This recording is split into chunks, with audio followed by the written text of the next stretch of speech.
The erased disciple. There are silences in history that echo louder than any spoken word. There are names that were written and then erased, presences that walked alongside the great masters and then disappeared from the sacred pages. Among the shadows of the canonical Gospels, there is a figure that some say was deliberately removed, a disciple whose name was whispered in closed circles but never proclaimed in the great assemblies. Imagine a room lit only by flickering lamps, where elders gather in secret.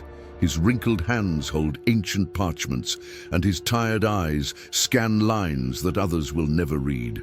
There is tension in the air, a choice being made, what to preserve and what to leave in the shadows. At this moment, a name is uttered for the last time before being buried in purposeful oblivion. This is not a fantasy tale. Some say that ancient traditions mention a 13th follower, someone who was present at the most crucial moments, but whose testimony was considered too dangerous to keep. Not out of heresy, but out of truth. Not by blasphemy, but by revelation. This disciple would have seen something that should not be seen, understood something that should not be understood, and documented something that should not be preserved. The questions that will accompany us on this journey are disturbing. Why would someone be erased from the most important narrative in Western history? What truths would have been so threatening as to require such silencing? And most importantly, what fragments of this presence can still be discovered between the lines, in the blank spaces, in the eloquent silences of the texts that have survived? There are reports of manuscripts found in desert caves, of codices hidden in remote monasteries, of oral traditions preserved by isolated communities that speak of the one who was forgotten. We cannot affirm the complete veracity of these reports, but we can explore the mystery they represent. We can walk the trails of erased memory and try to understand what was lost and why. The story you are about to learn is not definitive. It is built on fragments, whispers, and reverent speculation. But even whispers, when listened carefully, can reveal profound truths about how faith was shaped, how doctrine was established, and how certain voices were silenced so that others could prevail. This erased disciple was not just another follower. Certain traditions suggest that he possessed a unique perspective, perhaps because of his origin, perhaps because of his previous experiences, or perhaps because of a particular spiritual gift that allowed him to see beyond the veil that separates the temporal from the eternal. Its removal from the official narrative would not be an accident, but a calculated decision made by those who shape the canon as we know it. If this journey resonates with your spirit, stay with us as we peel back the layers of this ancient mystery. To understand disappearance, we must first situate presence. The canonical Gospels present us with 12 main disciples, whose names have been preserved and honored throughout the centuries: Peter, Andrew, James, John, Philip, Bartholomew, Matthew, Thomas, James, son of Alphaeus, Thaddeus, Simon, and Judas Iscariot. But there are gaps in the narrative, moments when the evangelists mention those who were with him or his followers, without specifying names. Some scholars of marginal traditions point to the period between the years 27 and 33 of the Common Era as the moment in which this erased disciple would have walked alongside the Master of Galilee. This short but intense period was marked by revolutionary teachings, clashes with established religious authorities, and the formation of a community that would transform the world. There are those who say that this 13th disciple does not appear in the canonical Gospels precisely because his theological vision subtly diverged from the interpretations that would prevail later. Not a heretical disagreement, but an alternative perspective on the nature of salvation, the role of the law, or the relationship between the divine and the human. Small differences that in the following decades would become doctrinal abysses. The scriptures tell us, Jesus did many other things, which, if they were written one by one, I believe that the whole world would not contain the books that would be written. John 21:25. This passage suggests that much was left out of official records. Among these omissions was the complete story of all those who followed and witnessed. The timeline becomes even more complex when we consider the ecclesiastical councils of later centuries. Nicaea in 325, Constantinople in 381, Chalcedon in 451. In each of these meetings, decisions were made about which texts would be considered sacred and which would be rejected. Dozens of evangels, acts and epistles were excluded from the canon. Among these lost texts, would there be mention of this erased disciple? Certain traditions mention that after the crucial events in Jerusalem, while the known apostles dispersed to evangelize different regions of the ancient world, this forgotten disciple would have followed his own path. Some accounts place him traveling to the east, beyond Persia, carrying with him teachings that would not be written, but preserved orally for generations. Other historical whispers suggest that he remained in nearby regions, but kept away from the communities that would form the organized early church, maybe by choice, maybe by exclusion. His message, although rooted in the same events that others witnessed, would have developed nuances that caused discomfort among those who sought doctrinal uniformity. What we know for sure is that, around the 2nd century, when the first efforts to catalogue and canonize the sacred writings began, there was no longer any official record of this disciple. His name, if it was ever spoken in public assemblies, had already been forgotten or deliberately omitted. The guardians of the emerging orthodoxy had made their decision. Share in the comments. Have you ever heard of traditions or texts that mention disciples beyond the known 12? The central enigma is not just the absence of a name, but the presence of narrative gaps that suggest careful editing. When we read the Gospels carefully, we find curious moments, conversations that seem to be incomplete, references to another disciple without clear identification, situations in which the number of people present does not match the names mentioned.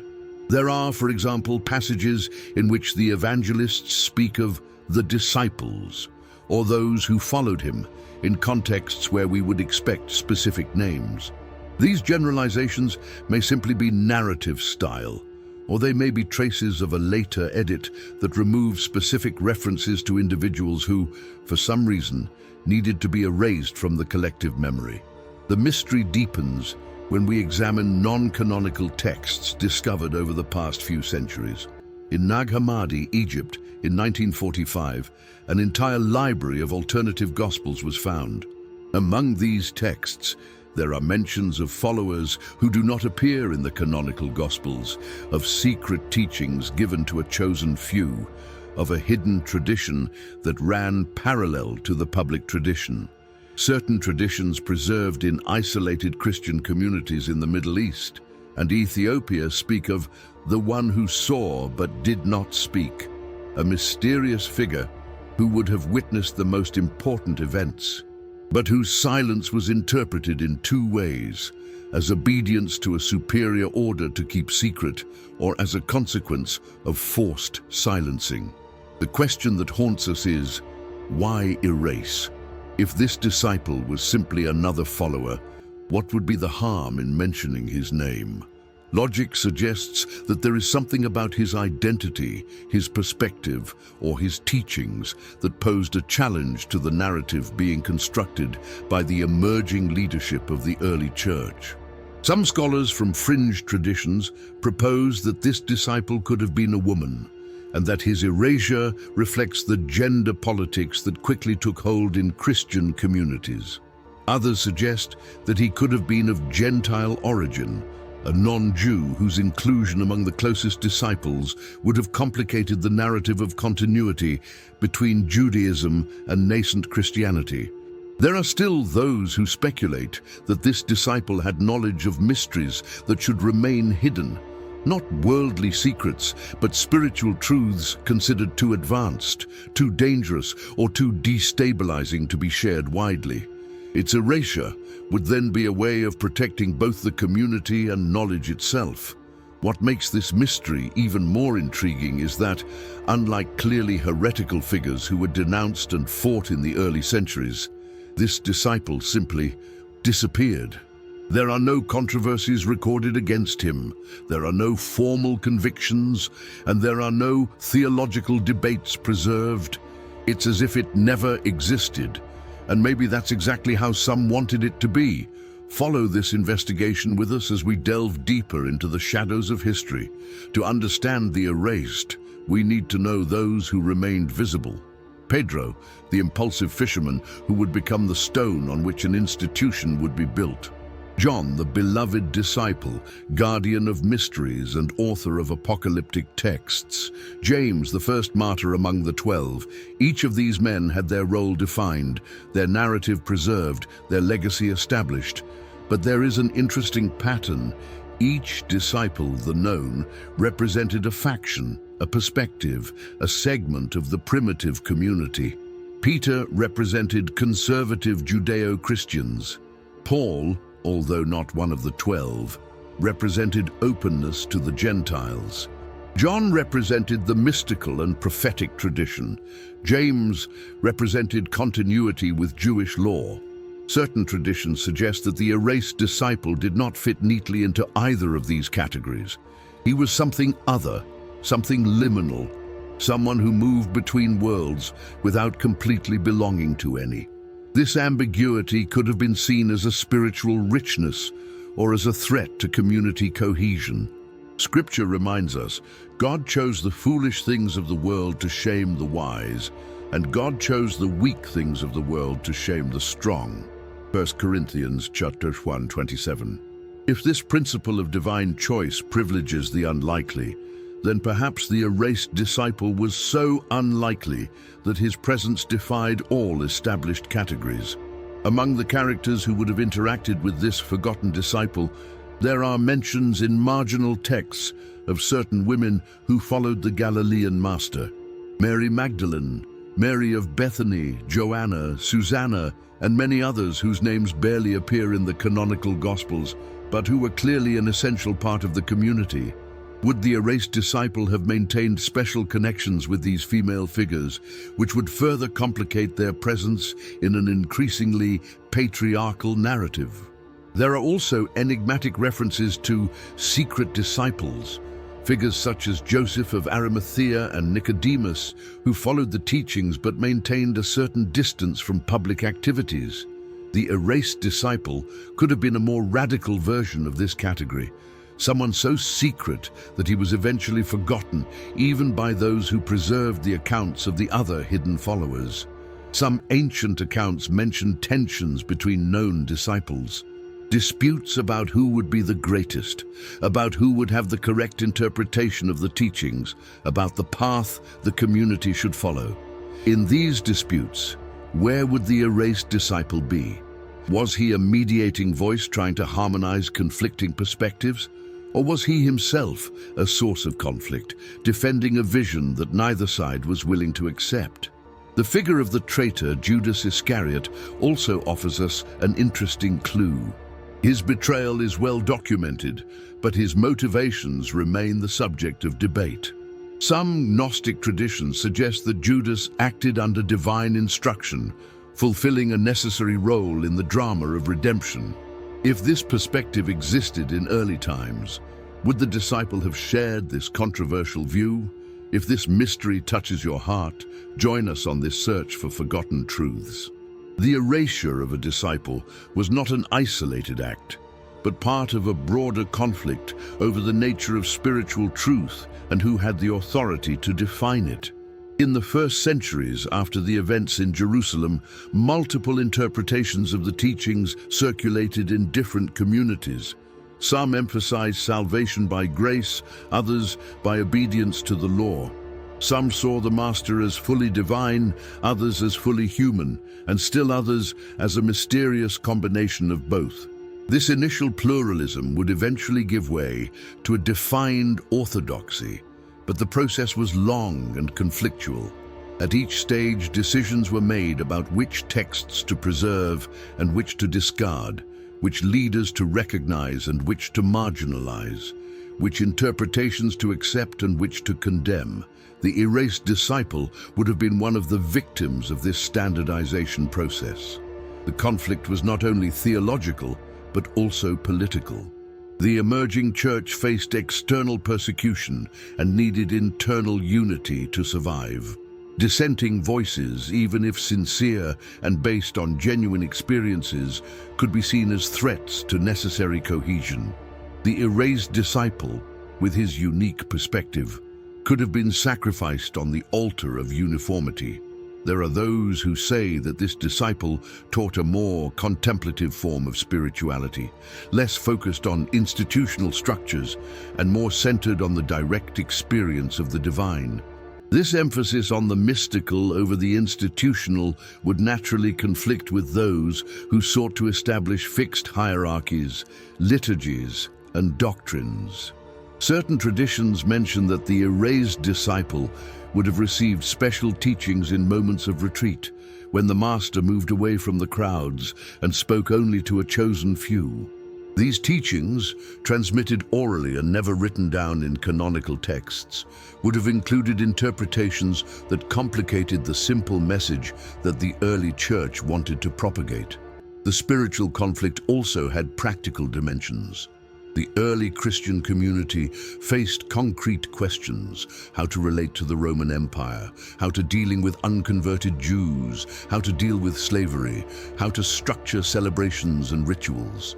On each of these questions, different voices offered different answers. Would the erased disciple have offered answers that, although spiritually profound, were impractical or institutionally dangerous? The battle between preservation and oblivion is ultimately a battle about power. Who has the right to decide what is true? Who can determine which voices will be heard and which will be silenced? These questions, so relevant in the first centuries, echo through history and remain pertinent today. There is a profound irony in erasure.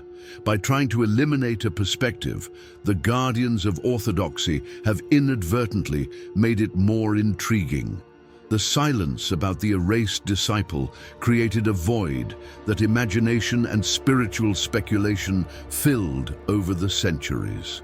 Perhaps his true teaching was not in what he said, but in what his disappearance reveals about the human nature of the religious institution. Leave your reflection. How do you see the role of mystery and forgetfulness in the formation of spiritual traditions? Among the manuscripts that escaped destruction and oblivion, there are fragments that some scholars from marginal traditions interpret as possible references to the erased disciple. These are not conclusive evidence, but intriguing suggestions that deserve reverent contemplation. In a Coptic text discovered in the 20th century, there is mention of "he whose name must not be pronounced until the time is fulfilled." This enigmatic phrase appears in a context of esoteric teachings on the nature of redemption and the role of hidden testimonies. Could this be a reference to the erased disciple awaiting a future moment of revelation? Another text, found among parchments in a Syrian monastery, speaks of the 13th who saw the light that the others could not bear. And this special language of enlightenment suggests someone who had reached a level of spiritual understanding that separated him from even other nearby disciples. Such a distinction could have caused jealousy, discomfort, or simply misunderstanding. The scriptures teach us, "For there is nothing covered up that will not be revealed, nor hidden that will not be known." Luke 8:17. This promise of eventual revelation suggests that even what has been deliberately hidden may, at the appropriate time, come to light. Would the erased disciple be among these hidden truths awaiting revelation? Certain oral traditions preserved by isolated Christian communities in Armenia and Ethiopia speak of the disciple of silence, a figure who accompanied the master, but who vowed not to record in writing what he witnessed. This vow would have been maintained even after the crucial events, resulting in a completely oral tradition that was eventually lost with the death of the last connoisseurs. There are also intriguing references in heretical texts condemned by the early church. The Gnostics, for example, often mentioned secret knowledge transmitted only to a few. Among these chosen few, would the disciple be erased? His association with currents considered heretical would perfectly explain his disappearance from orthodox records. A particularly fascinating fragment, dating from the 3rd century, describes a scene after the resurrection where the Master appears to 12 and one more who remained hidden. This reference to one more has never been satisfactorily explained by traditional scholars, who tend to interpret it as a copying error or narrative confusion. But could it be a genuine reference to the 13th disciple? Some medieval mystical texts, although much later than the original events, seem to preserve echoes of ancient traditions. They speak of a forgotten apostle whose teaching survived in closed circles of contemplatives and ascetics. These texts do not offer names or biographical details, but they suggest the existence of a parallel tradition that ran underground through the centuries. The question of ancient revelations inevitably leads us to an uncomfortable question. How many other texts, traditions, and memories have been lost? What we know as Christianity is a fraction of what existed in the first centuries. Every council, every heretical purge, every moment of persecution resulted in the destruction of documents and the silencing of voices. The erased disciple is just one example, perhaps the most dramatic, of a much broader phenomenon. Continue this journey with us as we explore the deeper layers of this ancient mystery. The erasure of a disciple does not happen in a vacuum. It reflects and contributes to a broader transformation in the way spiritual communities understand their own history and identity. When a voice is silenced, when a perspective is removed from the record, the world that results it is inevitably poorer, less diverse, less capable of contemplating the complexity of spiritual experience. In the centuries following the events in Jerusalem, the Christian church underwent dramatic transformations. From a marginal and persecuted movement, it became the official religion of the Roman Empire. This rise to power brought institutional benefits, but also spiritual costs. The need for doctrinal uniformity intensified, and dissenting voices were progressively eliminated. The world in ruins is not just the world of the erased disciple, but the world of all the alternative perspectives that have been suppressed throughout history. Every heretical purge, every book burning, every conviction of dissident leaders has left scars on the collective memory of the faith community. The erased disciple is a symbol of these cumulative losses. There are those who say that certain church crises over the centuries could have been avoided or mitigated if those alternative voices had been preserved. The doctrinal rigidity that led to religious wars, inquisitions, mutual persecutions between different branches of Christianity, all of this can be traced in part to the early elimination of theological pluralism represented by figures like the erased disciple. Ruins are not just metaphorical. Entire libraries were destroyed. The Serapeum of Alexandria, with its vast collection of ancient texts, was looted. Monasteries were burned during invasions and wars. Each of these physical losses represented an irreparable loss of knowledge, memory, and perspective. Among the parchments consumed by the flames, how many contained references to the forgotten disciple?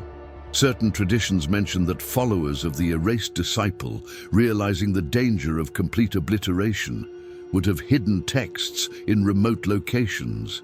Caves in the desert, secret chambers in ancient buildings, sealed tombs, places where the preserved word could await more favorable times. Some of these hiding places were eventually discovered, such as Nag Hammadi and Qumran. How many others still await discovery? The world in ruins is also the world of fragmented memory. Entire generations grew up without knowing the existence of the erased disciple. His absence became normal, naturalized. The official narrative of the 12 disciples became so established that questioning its completeness came to be seen as heresy or fantasy. The deepest ruins are those of the ability to imagine alternatives itself, but the ruins also preserve traces. Among the rubble of oblivion, fragments persist. A phrase here, a veiled reference there, an eloquent silence elsewhere. For those who know where to look and how to interpret, the ruins speak. They testify not only to what was destroyed, but also to the violence of the act of destruction and the importance of what was considered so dangerous that it needed to be eliminated. If this narrative resonates with you, stay connected as we continue this exploration. There are moments in history when forgetting becomes strategic, when silence is imposed with deliberate force. The rise of darkness does not refer to absolute evil, but to the prevalence of obscurity over clarity, of secrecy over transparency, of institutional power over the individual search for truth. As Christianity became more organized and hierarchical, certain questions became increasingly dangerous to ask. Who was Jesus really? Were all his teachings preserved? Were all witnesses honored? These questions, natural and legitimate, came to be seen as threats to the unity and authority of the established church. The erased disciple became, in this context, more than a forgotten historical figure. He became a symbol of everything that had been lost in the institutionalization process. Its absence in the canonical Gospels began to be noticed by some, although mentioning this absence could be dangerous. The Scriptures warn us, and this is the judgment, that the light has come into the world, and men loved the darkness rather than the light, because their works were evil. John 3:19. But what if darkness was not chosen out of love for evil, but out of fear of light? What if the disciples' erasure was not motivated by malice, but by a misguided desire to protect the community from disturbing complexities? Certain traditions suggest that there were specific times when references to the erased disciple were actively removed from texts. Copies instructed to omit certain passages, scribes instructed to correct manuscripts that contained inconvenient mentions. This censorship work left no obvious records. After all, the aim was to make it appear that certain things had never existed. The rise of darkness can also be seen in church councils, where bishops and theologians debated fervently, and on matters of faith. In these meetings, minority voices were often silenced, not necessarily because they were wrong, but because they disagreed with the majority. Theological democracy, if it ever existed, gave way to doctrinal imposition.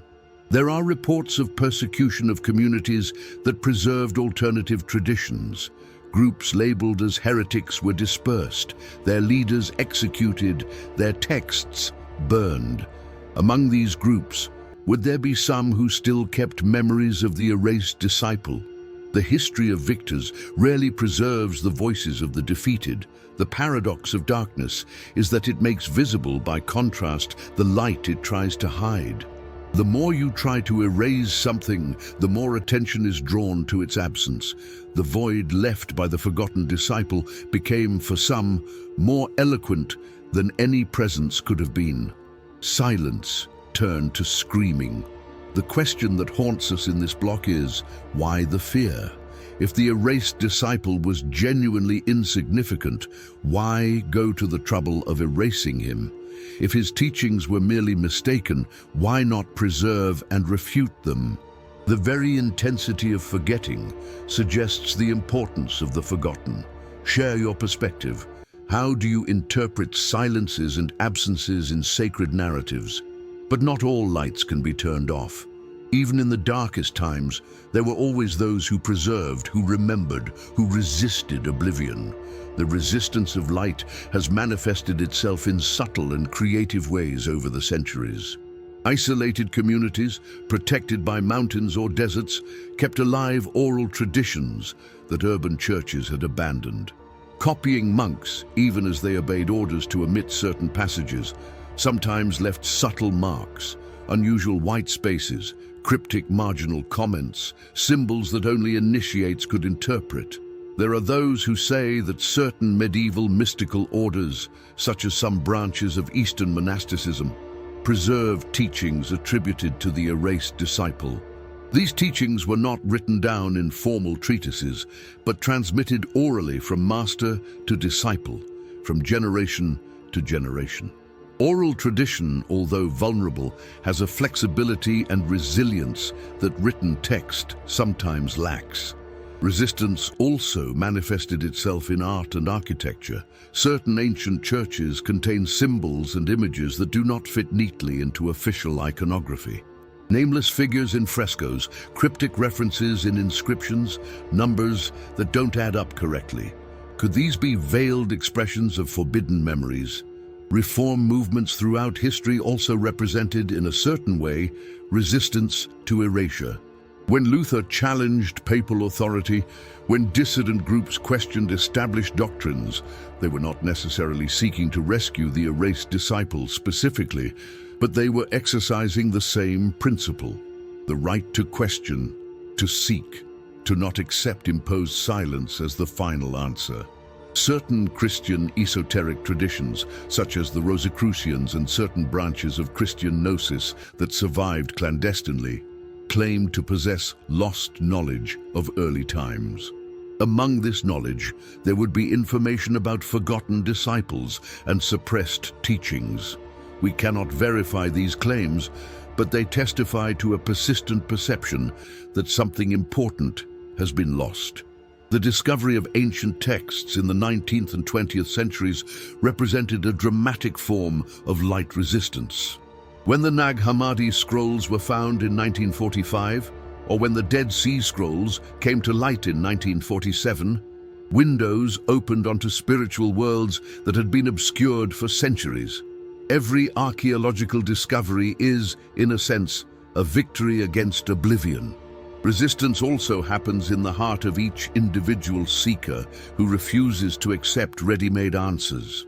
When someone reads the Gospels and notices the gaps, when someone questions why certain texts were excluded from the canon, when someone seeks to understand the historical nuances of doctrinal formation, each of these acts is a form of resistance to erasure. There is a deep beauty in this persistence, the human impulse to seek truth, to honor memories, to not allow voices to be completely silenced. This impulse is, perhaps, one of the noblest expressions of spirituality. The erased disciple may have lost his name and his writings, but the very search for him keeps his memory alive in a paradoxical way. The light that endures is not necessarily the light of dogmatic certainty, but the light of reverent curiosity, of intellectual humility, of openness to mystery. It is the light that admits it does not know everything, that recognizes that history is more complex than the official narratives suggest, that is willing to live with questions without definitive answers. Although some contemporary mystics report spiritual experiences in which they feel the presence of forgotten witnesses, figures who do not appear in the texts, but who seem to spiritually accompany those who seek deeper truths. These subjective experiences prove nothing historically, but they testify to the enduring power of the erased disciple archetype. Follow us on this journey of light and shadow as we approach the final revelations. We have now reached the most intense moment in our journey. The climax is not a definitive revelation of the name or the full story of the erased disciple. Such certainties will probably always elude us. Instead, the climax is the profound understanding of the spiritual meaning of this erasure and what it reveals about the nature of faith, institution, and truth. The erased disciple represents something greater than a forgotten historical person. It symbolizes all the silenced voices throughout religious history, all the spiritual paths not taken, all the theological possibilities that have been closed off in the name of orthodoxy. Its absence is a void that invites us to contemplate. The scriptures proclaim, "I am the Alpha and the Omega, the beginning and the end, saith the Lord, which is, and which was, and which is to come, the Almighty." Revelation 1:8. This declaration of divine completeness contrasts with the incompleteness of our human records. The divine may be complete, but our understanding and documentation are always partial, always imperfect. The prophetic revelation that emerges from this journey is not about conspiracy or malicious concealment, but about the inevitable tension between direct spiritual experience and religious institutionalization. Every organized religion faces this dilemma: how to preserve the vitality of the original experience while creating structures that allow its transmission across generations. Certain traditions suggest that the erased disciple chose his own disappearance, that he understood that his particular perspective, although valid and profound, could cause divisions that would threaten the survival of the nascent community. Its erasure would then be an act of loving sacrifice, not an external imposition of silence. Other speculative accounts propose that the erased disciple represents a teaching tradition that should never have been fully recorded in writing, that certain spiritual mysteries lose their power when they are fixed in text, when they are reduced to doctrines and dogmas. Its erasure from written records would be fidelity to this understanding. The prophetic climax also confronts us with questions about our own times. Which voices are being silenced today? What spiritual perspectives are being marginalized in the name of conformity? What contemporary testimonies will be erased from future records? The pattern that began with the forgotten disciple continues to operate in new forms. There is an eschatological dimension to this mystery. If we believe that all hidden things will eventually be revealed, then the erased disciple awaits his moment of return to the light. Not necessarily a literal return of lost texts, but a spiritual recognition of what has been lost and what this emptiness means for our understanding of faith. The final question we must face is a personal one. What do we do with this knowledge? How do we respond to the awareness that our faith tradition, however sacred it may be, is also a human construction shaped by choices, exclusions, and forgetting? Can we honor what has been preserved while mourning what has been lost? The prophetic climax is also a moment of humility. We don't know everything. We don't have all the answers. The guardians of tradition who erased the disciple were not necessarily malicious villains, but people making difficult decisions in complex circumstances. We can disagree with their choices without demonizing them. Join us as we move towards the final consequences of this eye-opening journey. The impact of the disciples' erasure reverberates to our day in ways both obvious and subtle. The absence of their voice contributed to the formation of a Christian tradition that, in its dominant expressions, privileged certain perspectives over others, creating a Christianity that might have been different if those alternative voices had been preserved. A clear consequence is the impoverishment of theological diversity. When minority perspectives are eliminated early, the tradition's ability to adapt and evolve is reduced. The history of Christianity is full of painful divisions. The great schism between East and West, the Protestant Reformation, the countless denominations that continue to emerge. Would this fragmentation have been different if early theological pluralism had been preserved and honored? There are also consequences for our understanding of history. We accept the canonical Gospels as complete accounts and definitive of the events and teachings, when in reality they are edited selections from a much larger body of material. This illusion of completeness makes us less critical, less questioning, more likely to accept authority without examining its basis. For marginalized communities throughout Christian history, the erased disciple has become a powerful symbol. Women excluded from ordained ministry, ethnic groups treated as inferior, theological dissidents persecuted. Everyone can identify with someone whose voice has been deliberately silenced. The erased gives dignity to the erased of all eras. Certain contemporary traditions of alternative Christian spirituality explicitly invoke the memory of the erased disciple. Movements that emphasize mystical experience over institutional doctrine, that value pluralism over orthodoxy, that seek to reconnect with lost dimensions of primitive tradition, all find in the forgotten disciple an inspiring figure. There are also epistemological consequences about how we know what we know. The erased disciple reminds us that history is always written by the victors, that the records that survive are not necessarily the truest or most complete, just those that the authorities chose to preserve. This critical awareness is essential for mature faith. From a psychological and spiritual perspective, the erasure of a witness creates a pattern that can be internalized. If voices can be legitimately silenced on a collective level, then our own doubts and questions can be silenced on a personal level. The erased disciple invites us to honor our own spiritual insights, even when they diverge from received wisdom.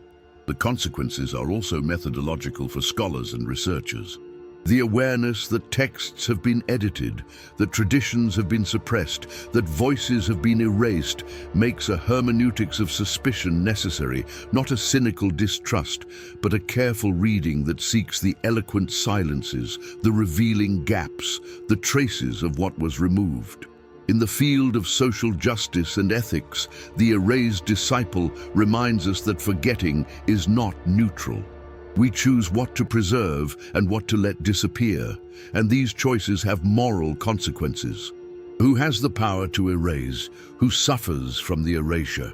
These questions are as relevant now as they were in the early centuries of the Church. Finally, there is a paradoxically positive consequence. The empty space left by the erased disciple allows each generation to project its own searches, questions, and hopes. It becomes a blank canvas on which we can imagine alternative possibilities, where we can contemplate what could have been and by extension what could still be.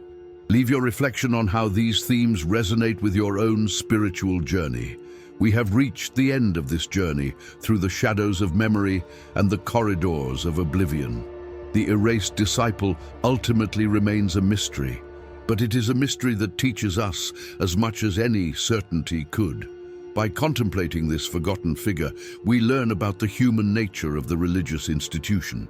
As sacred as the texts and traditions we preserve are, they are mediated by human choices, shaped by historical contexts, influenced by power dynamics. This awareness does not diminish faith. On the contrary, it can deepen it by making us more honest about the complexity of spiritual transmission. We also learned about the persistence of light. Even what has been deliberately erased leaves traces. Even what has been forgotten continues to echo in the gaps and silences. Spiritual truth has a resilience that transcends efforts to control and suppress. As we are told in the scriptures, the light shines in the darkness, and the darkness did not comprehend it. John 1:5. The erased disciple invites us to a spirituality of epistemic humility, recognizing that we do not know everything, that our understanding is partial, that there is always more to discover. This humility is not weakness, but strength. It is the basis for genuine dialogue, for openness to mystery, for continued growth in the journey of faith. There is also an invitation to compassion. Compassion for the ancient guardians who made difficult choices in turbulent times. Compassion for those whose voices have been silenced. Compassion for ourselves, navigating the complexities of faith in a world where certainties are rare and questions abound. This narrative we share is not an indictment against the Christian tradition, but an invitation to know it in its human and divine fullness. Religious institutions, like all human institutions, are imperfect. Recognizing your flaws and limitations is not betrayal, but honesty. And from this honesty can grow a faith that is more resilient, more compassionate, more capable of embracing diversity and change. The call that emerges from this journey is multiple. It's a call to preserve, to not allow any more voices to be erased in the present. It is a call to seek, to continue exploring the mysteries of faith with reverent curiosity.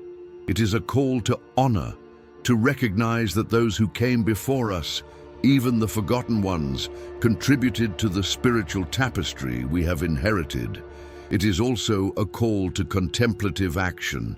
In a world saturated with information but often lacking in wisdom, the mystery of the erased disciple invites us to sit in silence with the unknown, to resist the temptation to hasty conclusions, to allow the questions to transform us as much as the answers. We deeply appreciate your presence on this journey. Exploring these ancient shadows requires courage. Courage to question, to doubt, to contemplate possibilities that challenge established narratives. Your willingness to walk with us through this uncertain territory is a testament to your own sincere spiritual quest. What do we do with the knowledge that there is an erased disciple, forgotten witnesses, lost traditions? Perhaps the answer is simply to remember. Remember that history is richer and more complex than any single narrative can capture. Remember that there is always more mystery than understanding. Remember that the sacred cannot be completely contained in texts, doctrines, or institutions. And then, having remembered, we move on. Not with definitive answers, but with deeper questions. Not with absolute certainties, but with faith matured by the awareness of its own complexity. Not alone, but in the company of all the seekers who came before and who will come after. May the mystery of the erased disciple continue to echo in your heart, not as a weight of doubt, but as an invitation to depth. May the gaps in the sacred narrative become spaces where you can find your own spiritual voice. And may the journey continue, always renewed, always open to the breath of the Spirit that cannot be contained by any system or structure. Stay connected with us as we continue to explore the mysteries that lie in the shadows of time, honoring both the preserved light and the forgotten shadows of sacred tradition.